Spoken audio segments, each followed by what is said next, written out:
Gym കഴിഞ്ഞ് വരുമ്പോൾ ഏട്ടൻ്റെ കയ്യിൽ കുറേ ഫ്രൂട്ട്സ് ഉണ്ടാവും. അത് കണ്ട് ഇൻസ്പയർഡ് ആയിട്ട് ഞാനും അങ്ങനെ വാങ്ങിച്ചു തുടങ്ങി കേട്ടോ. ഇത് അമ്മായിമ്മയ്ക്കാണ്.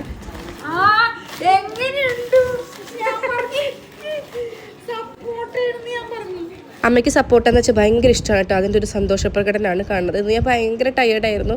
ഇന്ന് നമ്മുടെ ജിമ്മിൽ കാർഡിയോ ആയിരുന്നു, ചത്തായിരുന്നു. അപ്പോൾ നിഖിൽ ഐസ്ക്രീം കഴിക്കണപ്പോൾ എനിക്ക് ഐസ്ക്രീം കഴിക്കാൻ തോന്നി. എനിക്ക് സ്ട്രിക്റ്റ് ആയിട്ടില്ല കേട്ടോ, എനിക്ക് മെയിൻറ്റെയിനിങ് ആണ്. അല്പം ഷുഗറൊക്കെ ആവാം, കുഴപ്പമൊന്നുമില്ല. കുഞ്ഞു വീട് വൃത്തിയാക്കി വയ്ക്കാൻ ഏട്ടൻ പറഞ്ഞിട്ടുണ്ടായിരുന്നു. അപ്പോൾ ചവിട്ടി അവിടെ ഇടില്ല, തുണി എപ്പോഴും ഇടാം കേട്ടോ. പിന്നെ അവിടെ വൃത്തിയാക്കാനായിട്ട് ഞാനൊരു ചൂല് മേടിച്ചിട്ടുണ്ടായിരുന്നു. ചൂലും അതിൻ്റെ കൂടെ അടിച്ചുവാരിയും കിട്ടും. നല്ല സുഖമാണ്, ഇങ്ങനെ അടിച്ചിട്ടിട്ട് നമുക്കിങ്ങനെ പിടിക്കാം. അപ്പോൾ എനിക്കിത് അടിപൊളി സാധനമായിട്ട് തോന്നി. കുഞ്ഞു വീട്ടിലേക്ക് വേണ്ടി മേടിച്ചത്. അപ്പോൾ ഇത് ഞാൻ പക്ഷേ വലിയ വീട്ടിലേക്ക് കൊണ്ടുപോകും.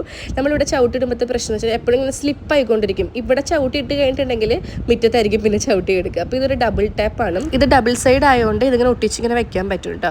സ്ലിപ്പ് ആവാതിരിക്കാൻ വേണ്ടിയിട്ടാണ്, ചവിട്ടി തെന്നി പോവാതിരിക്കാൻ വേണ്ടിയിട്ടാണ്. വൃത്തിയാക്കണമെങ്കിൽ ഇത് പൊന്തിച്ചിട്ട് വീണ്ടും ഒട്ടിച്ച് വെച്ചാൽ മതി. അതിൻ്റെ പശ നല്ല സ്ട്രോങ് ആണ്. ഇത് അടിപൊളിയായിട്ട് എനിക്ക് തോന്നി. കുട്ടികളുള്ള വീട്ടിൽ മസ്റ്റാണ്. പിന്നെ ഇവിടെ ഒന്നൊക്കെ എടുക്കേണ്ട സുഖത വേറെ, നല്ല കാറ്റും വെളിച്ചൊക്കെ കിട്ടും. അച്ഛൻ അവിടെ കിടന്ന് ഉറങ്ങാറുണ്ട്. പിന്നെ എൻ്റെ പ്രോട്ടീൻ കഴിച്ചു. ഞാൻ റൂമിൽ കുളിക്കാൻ ചെന്നപ്പോൾ ഇത് ഞങ്ങളുടെ എൻഗേജ്മെൻറ്റ് ഫോട്ടോ ആണ് കേട്ടോ. എന്തോരം ഒട്ടിച്ചിട്ടും അവിടെ ഇരിക്കാറില്ല. നമ്മുടെ നോർമൽ ഡബിൾ ടാപ്പ് ഉണ്ടല്ലോ, അത് വെച്ചിട്ട് ഒട്ടിച്ചിരുന്നത്. ഇത് വെച്ച് ഒട്ടിച്ചപ്പോൾ അത് അവിടെ തന്നെ ഇരുന്നു. എനിക്ക് സന്തോഷം, എനിക്ക് ഭയങ്കര ഇഷ്ടം ഞങ്ങളുടെ ആ ഒരു ഫോട്ടോ. നേരെ കുളിച്ചു, ഏട്ടനെ കുറച്ച് നേരം വീഡിയോ കോൾ വിളിച്ചു. ഇനി പിള്ളേർ വരുന്നവരെ കിടന്ന് ഉറങ്ങണം.